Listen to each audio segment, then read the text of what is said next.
Bonjour, il est bon temps de commencer par ce mot, bien évidemment, de politesse. Un deuxième, c'est merci, merci de m'accorder une trentaine de minutes au travers de cette vidéo pour expliquer mon parcours et mon cheminement, j'espère ma progression au travers de la formation, en tous les cas dans le cadre de mes apprentissages sur la préparation mentale, ou disons la connaissance minimum que requiert cette dimension-là dans la performance pour que je puisse l'intégrer tout simplement dans mon système de performance, pour que je puisse l'intégrer dans mes entraînements, soit directement, personnellement, soit au travers d'autres dispositifs externes.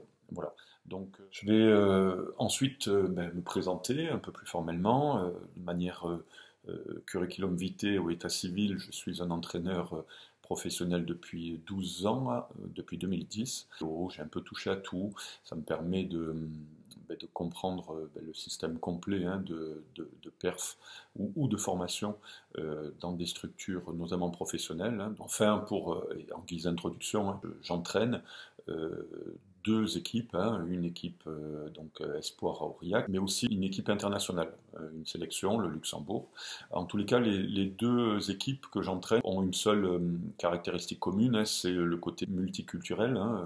Donc c'est deux terreaux qui étaient assez riches cette année pour bien comprendre les informations que j'ai reçues en formation, essayer de les concrétiser, traduire et les rendre opérationnels. Au-delà de cet aspect un peu formel, comment je me ressens? Je suis un entraîneur très curieux, toujours en formation, toujours en apprentissage. J'ai besoin de creuser, d'approfondir, d'élargir aussi des domaines de compétences. Voilà, je vous propose maintenant de rentrer un peu plus dans le vif du sujet, notamment en suivant la trajectoire. De manière presque chronologique, j'ai voulu faire la vidéo en comparaison, on va dire, entre l'avant, comment je suis arrivé en formation, ce que j'ai vécu pendant la formation, et ce que je peux en retirer maintenant après. Voilà. Bien évidemment, comme tout entraîneur qui se respecte, qui travaille en équipe, qui apprend de ses expériences au fur et à mesure et les uns des autres, nous avons mis en place des dispositifs, utilisé des outils dans le cadre du développement des joueurs, dans le cadre du team building, des dispositifs de cohésion, bien évidemment, tout simplement, tout en ayant défini un cadre assez précis de fonctionnement, euh, quelque chose d'assez basique, relevant des valeurs, relevant des règles de vie, relevant de toute une logique de fonctionnement intra à l'équipe, à l'intérieur de l'équipe, mais aussi à l'intérieur du club. Donc je me présente à la formation sans aucune certitude, juste avec des habitudes, on va dire. C'est presque aussi péjoratif que ça. On reproduit des choses parce qu'on en a entendu parler, on essaye de les faire, de se les approprier, de les faire à sa propre sauce. Mais en tous les cas, il n'y avait pas de fondement scientifique, théorique à tout ça. Euh, la première des choses que la formation m'a permis de constater, c'est que probablement j'étais un entraîneur qui prescrivait des choses, en tous les cas, qui essayait de transmettre, mais de manière plutôt ou trop directive parfois. Bien sûr qu'on apprend, qu'on sait et qu'on a envie de les transmettre, mais je sentais bien qu'il y avait quelque chose à faire dans la dimension de la forme, tout simplement, et de la méthode de pédagogie. Voilà.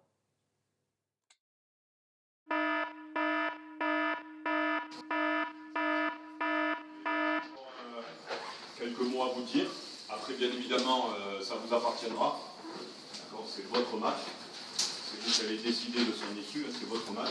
Nous, on a encore deux, trois petits mots, notamment de confiance, à vous faire passer. Une fois n'est pas coutume, je ne vais pas trop insister sur le rugby, les techniques, le plan de jeu.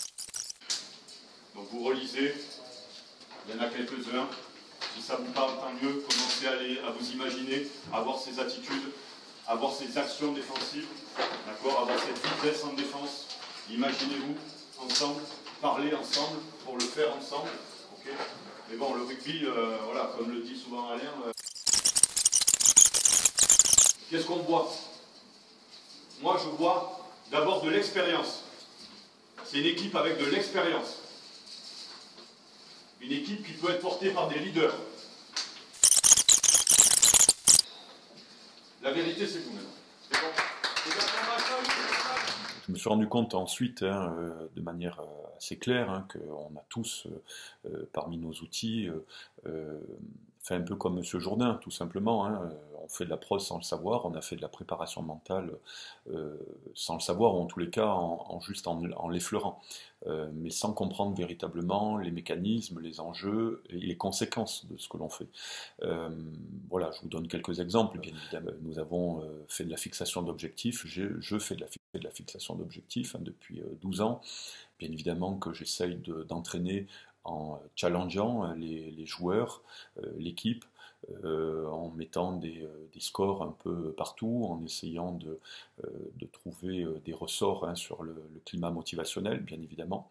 Allez, c'est parti, 6 d'affilée, challenge de fer, concentré, concentré, mental, on s'encourage. Ballon derrière, ça compte pas, 0. 1, encore 5.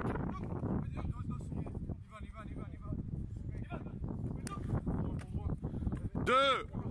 Nous essayons de trouver des outils un peu originaux pour que les apprentissages s'ancrent au travers de visualisation, d'actions, de gestes, mais aussi de stratégies, donc se voir faire des choses. La vidéo en fait partie, mais là vous allez voir par exemple un outil que j'utilise beaucoup qui est de l'utilisation de cubes.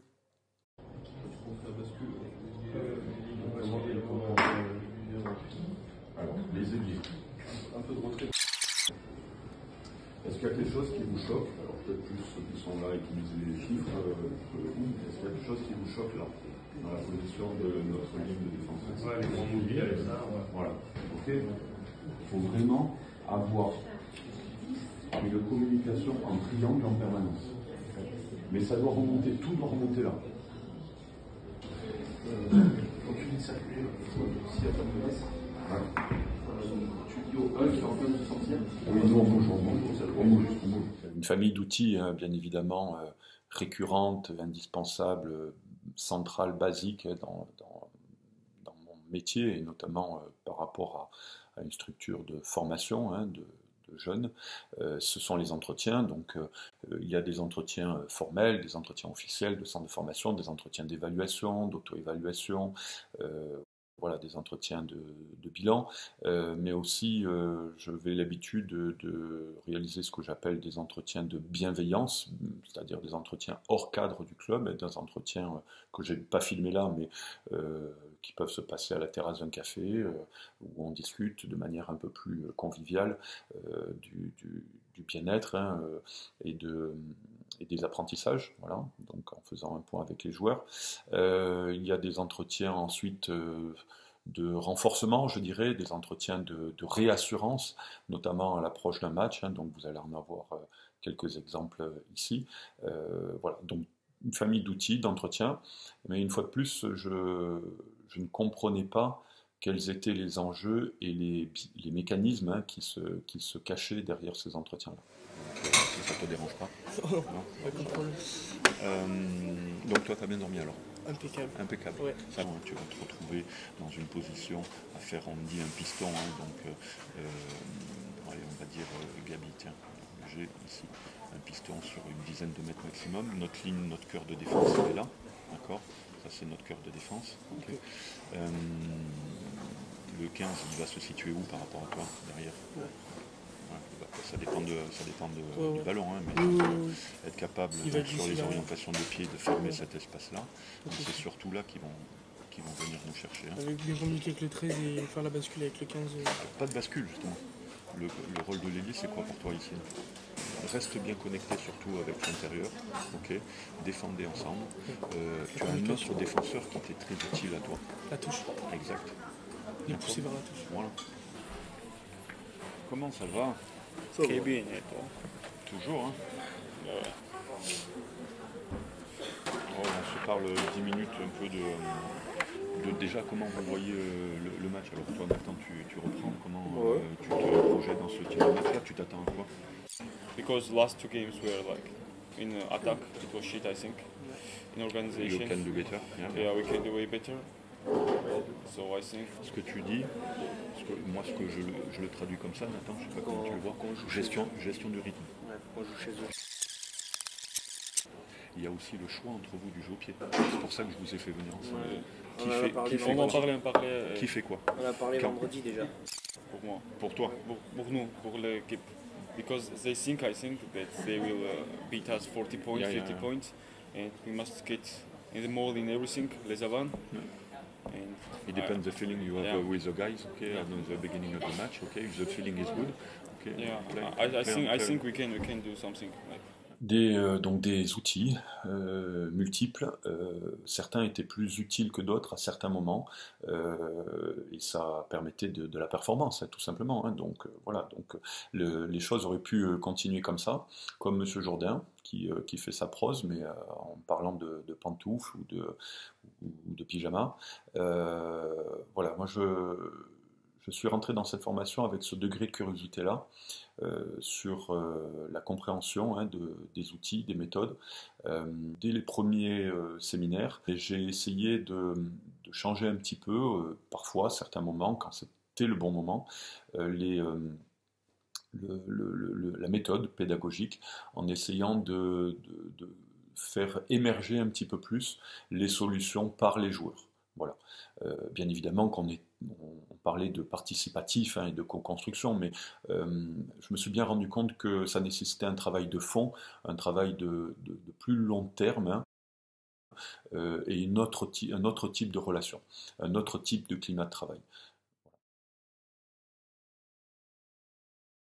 Une clé technique sur la conquête, sur quoi on se focalise, sur quoi on se concentre, des comportements marqués dans la zone de marque, des comportements, pas des stratégies, des comportements, des ingrédients, qu'est-ce qu'on met, et un protocole de sortie de camp. Ok. On a vu les vidéos qu'on menait là des Hongrois. Si on reste bien, pas à durée serrée, il n'y a pas de quoi s'inquiéter, mais on doit le faire. Pour la touche, pour la mêlée, pour les molles. Dans quel autre secteur de conquête vous allez appliquer exactement les mêmes comportements? Non. Bien sûr, c'est de conquête. Qu'est-ce que vous n'avez pas abordé qui fait partie de la conquête d'un ballon? Sur les comportements, particulièrement. Donc là, on a des manières d'attaquer, de bouger, etc. Mais sur les comportements, qui sont vrais tout le temps dans le rugby, mais qui, dans la zone de marque, doivent être accentués. C'est quoi le support, donc sécuriser le ballon, avancer. Est-ce que je peux traduire en disant connexion des soutiens, des soutiens très proches, soutiens très très proches. On a des projets, ici, ça c'est les projets, on a des conquêtes, touche ou mêlée, on a des choses peut-être spéciales, lesquelles on fait. Les leaders, vous pouvez commencer à intervenir, hein. Lesquelles vous voulez faire. Ça va durer 40 secondes maximum, c'est pleine vitesse.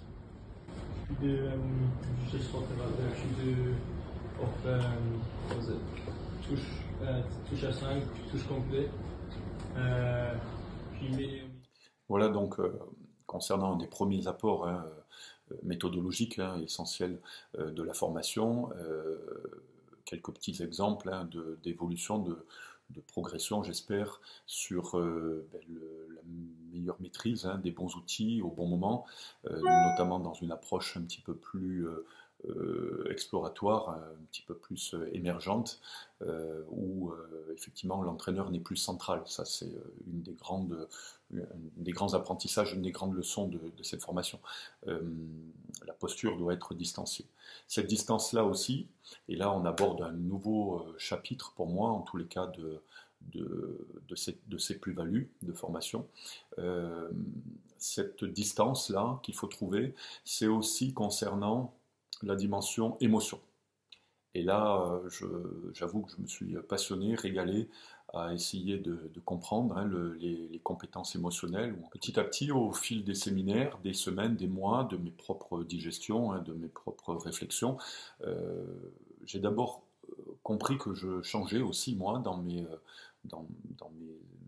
équilibres émotionnels, on va dire, et que c'était la meilleure manière ensuite de pouvoir réguler, ou en tous les cas intervenir sur celle des autres, d'émotions, dans un souci toujours avec bienveillance, mais dans un souci d'efficacité opérationnelle d'une équipe, ou de maîtrise de tâches, par exemple. Je vous donne un petit exemple sur un énième discours d'avant-match, mais où je ne suis que en arrière-plan, au départ en introduction, mais après la préparation du discours, le discours lui-même, l'avant-match, etc., a été fait essentiellement par les joueurs. Voilà, et je n'étais que à leur service, entre guillemets. Aujourd'hui, donc, vous avez déjà un souvenir à ancrer, je pense que vous pouvez vous en souvenir très longtemps.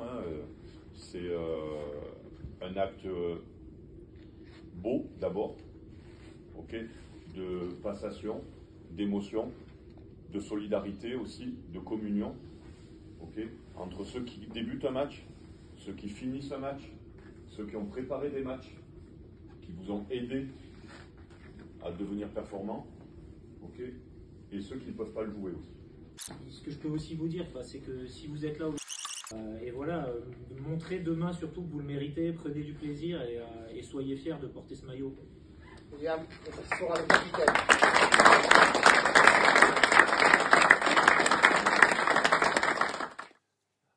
En parlant d'émotion, je suis obligé de parler de l'aventure que j'ai vécue au sein du Stade Aurillacois l'an dernier, qui nous a mené jusqu'à un titre de champion de France.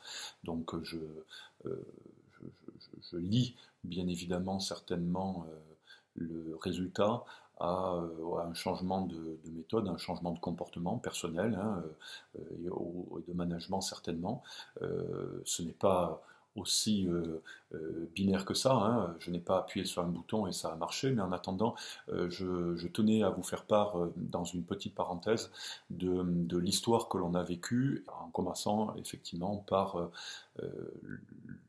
la position de l'entraîneur, encore une fois de plus, qui n'était pas au milieu de tout ça, qui était un accompagnateur, un facilitateur, mais la grande leçon pour moi de cette aventure, ça a été de les laisser vivre, écrire, croire en leur propre histoire. Voilà.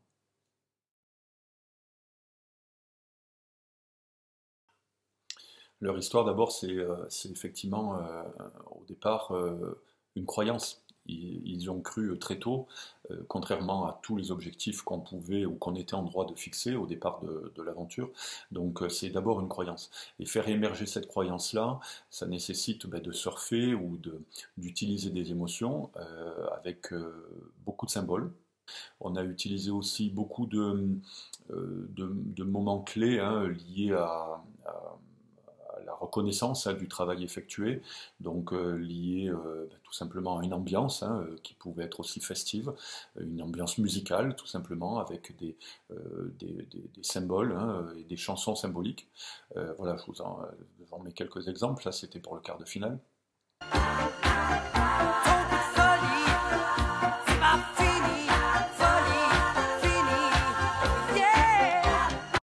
Donc pour être concret, il s'agissait de match en match de se construire une image interne, personnelle, que tout le monde voyait, se renvoyait dans le regard de l'autre, dans le miroir que aussi l'externe renvoyait, les supporters, le club, etc. Une image de chasseur et de tableau de chasse, une image de petit qui fait tomber des gros. Donc on s'est enveloppé complètement et on a assumé complètement ce statut-là avec plaisir. Le focus que j'ai pris aussi, c'est de faire émerger la parole, de verbaliser des choses beaucoup, de se raconter des histoires voilà, de manière individuelle, dans des entretiens individuels, de manière plus collective, en partageant à l'intérieur de groupes spécifiques, multiculturels, des missions, voilà, des articles de presse à écrire par exemple. Donc là vous en avez un exemple. Comment on peut se projeter, comment envoyer l'événement. Non seulement le match, mais aussi l'événement. Voilà, pour essayer de se préparer émotionnellement à vivre quelque chose de différent. Finalement, de récit en récit, de match en match, d'exploit en exploit, il faut appeler aussi les choses comme cela, c'était pas écrit d'avance, on se l'a écrit, on l'a coécrit tous ensemble, on l'a presque scénarisé, au fur et à mesure des semaines, mais donc finalement les choses vont crescendo, mais également les émotions, les représentations des joueurs de différents événements, de différents matchs, de différentes confrontations, de différentes concurrences, voilà, donc d'adversaires aussi, voilà. Donc il est évident qu'à un moment donné, je me suis permis d'utiliser les outils, les expériences de mes collègues, notamment en termes de régulation émotionnelle ou identitaire. Donc voici quelques petits exemples. Là, on a travaillé par petits groupes là-dessus. Le tout dans un domaine multiculturel, je vais y arriver. Le tout avec un souci final de conclusion simple ou d'action simple à faire.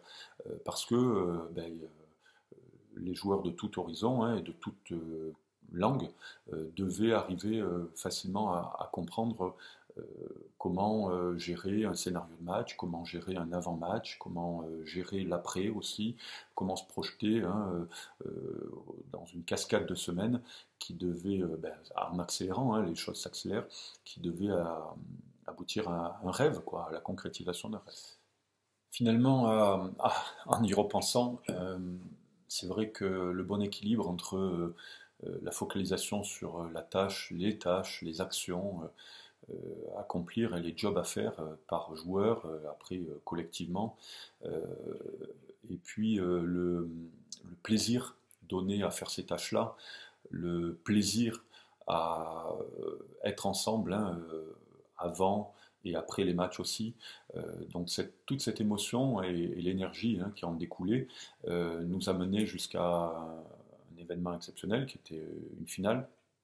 Cette finale-là, on l'a préparée avec la même volonté d'avoir une chanson, voilà, qu'on pouvait mettre à la fin dans les vestiaires si le job avait été fait, si l'objectif avait été atteint. Cet objectif-là, ce n'était pas forcément un objectif de résultat, c'était un objectif véritablement de comportement, de fonctionnement ensemble, d'être le plus soi-même et d'être le mieux ensemble possible en termes fonctionnels, opérationnels. Sur certaines tâches. Je ne vais pas rentrer dans les détails du rugby, mais des tâches là où on ne nous attendait pas, puisqu'il était fort à parier que sur les basiques du rugby, ou même sur les qualités intrinsèques de joueurs, on n'aurait peut-être pas rivalisé. Par contre, on a essayé de chercher des moments de bascule un peu différents, ailleurs, qui aurait pu nous permettre de rester dans la performance et dans la croyance que c'était possible. Ces moments de bascule, ça peut être par exemple les coups d'envoi, les réceptions, qu'on a beaucoup travaillé, ça peut être les duels aériens, ça peut être voilà, des endroits de la perf un peu différents où nous, on se sentait capable de faire quelque chose plus fort et plus efficacement. Je reviens donc sur la préparation purement mentale, symbolique, donc une chanson. La chanson a été associée cette fois-ci à une image encore plus forte, qui était qu'au fur et à mesure des phases finales, le cercle au travers lequel on passait se réduisait, se rétrécissait. Un quart de finale, on a petite chance, mais quand même de passer. Demi-finale, le cercle se restreint, et la finale, c'est encore plus petit. Donc j'ai utilisé l'image Vitali, je crois, le tigre russe de Madagascar 3, dont la spécialité artistique dans le cirque, c'est de passer au travers de petites bagues, de petites alliances. Donc voilà, c'était aussi un clin d'œil pour moi indirectement à la notion d'alliance, tout simplement, qui est le fondement même de la réussite interpersonnelle, ça lie à quelque chose. Mais au-delà de ça, donc pour les joueurs, c'était réussir à être ultra précis, ultra fin dans notre comportement, dans nos attitudes, pour arriver à passer à travers de cette bague-là. Et il se trouve qu'on l'a réussi, qu'à la fin à la conclusion, à la fin de ce film-là, il y a toute une chorégraphie de tous les animaux du cirque. Et là, c'était assez facile de penser que le pilier géorgien allait se reconnaître plutôt dans l'ours, que la grande gigasse de deuxième ligne allait se reconnaître dans la girafe, mais aussi dans les caractères. Il y avait le gentil organisateur, un peu DJ, leader de vie, leader de fête, qui allait se reconnaître aussi. Cette ménagerie, et avec le sens le plus noble du terme, les joueurs s'y sont associés. Donc on avait à la fois dans ces 3 minutes de fin de film, de fin de dessin animé, on avait à la fois l'objectif de performance, qui est un objectif de comportement pour passer à travers d'une bague ultra fine. On avait l'identification, chacun a une force collective malgré toutes nos différences, et on avait la musique de fin. Voilà. Donc ça s'est fini avec ces notes-là dans un vestiaire qui a basculé dans une euphorie totale, vous imaginez bien. Et voilà, je suis très heureux d'avoir pu mener ces joueurs-là à leur paroxysme, certainement, peut-être même de toute une carrière de rugby, en étant resté vraiment à ma place, en étant vraiment resté dans un rôle de facilitateur, de régulateur, de gars, d'entraîneurs qui proposent des choses, qui proposent des outils, des mécanismes, des symboles, des représentations, qui proposent, mais tout ça a été adopté et surtout accepté, voulu par les joueurs. Et ce n'est que leur aventure. Moi, au niveau émotionnel, on n'est pas sur le même plan. Je ne pense pas. On peut partager, on est acteur, bien évidemment. On peut partager un événement, une émotion, une fête, etc. Mais c'est eux qui gagnent des matchs.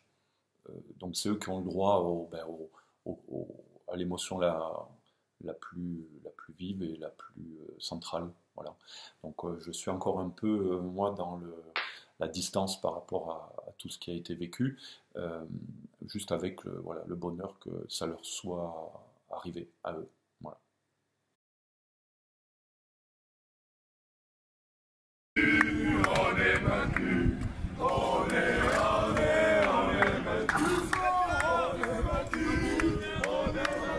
les perspectives, elles sont quand même relativement simples pour moi à décrire.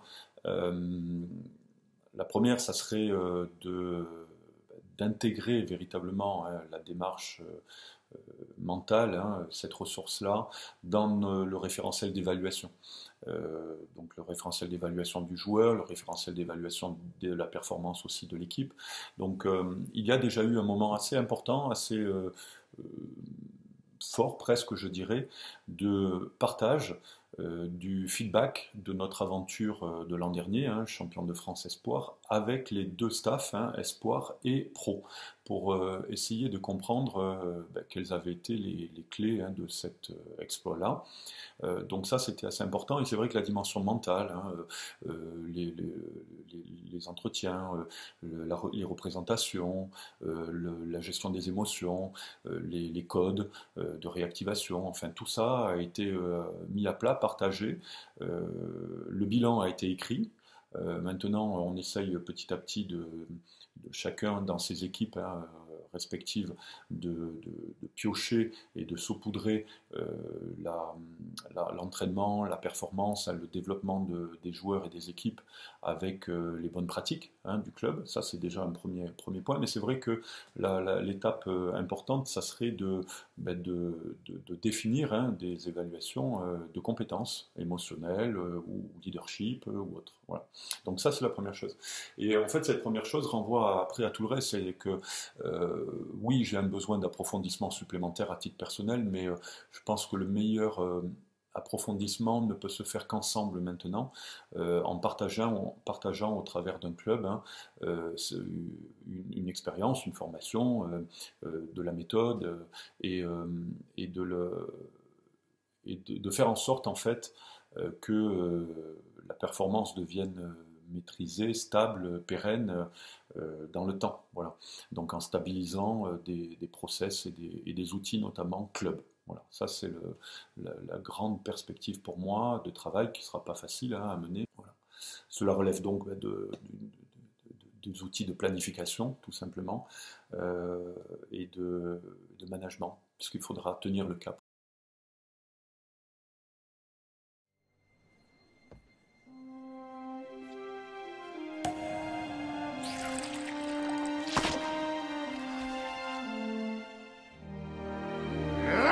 The hoop on fire!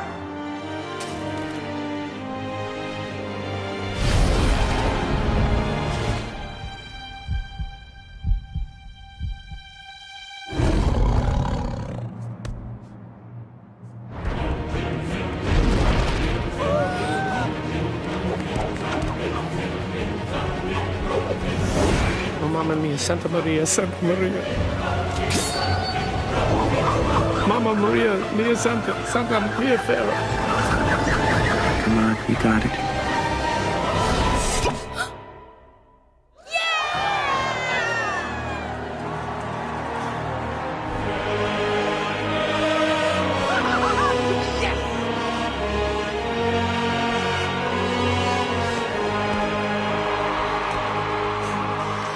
All right, what are you waiting for? We got a show to put on.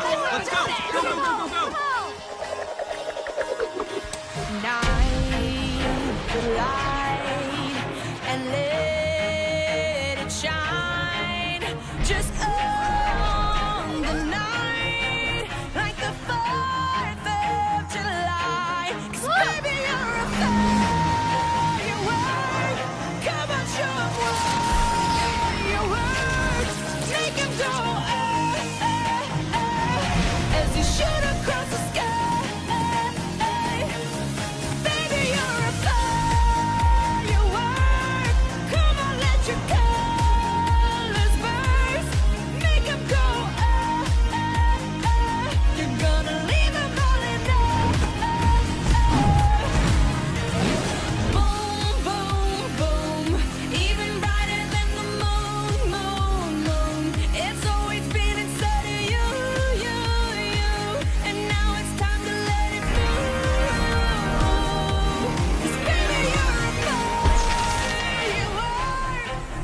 Show 'em what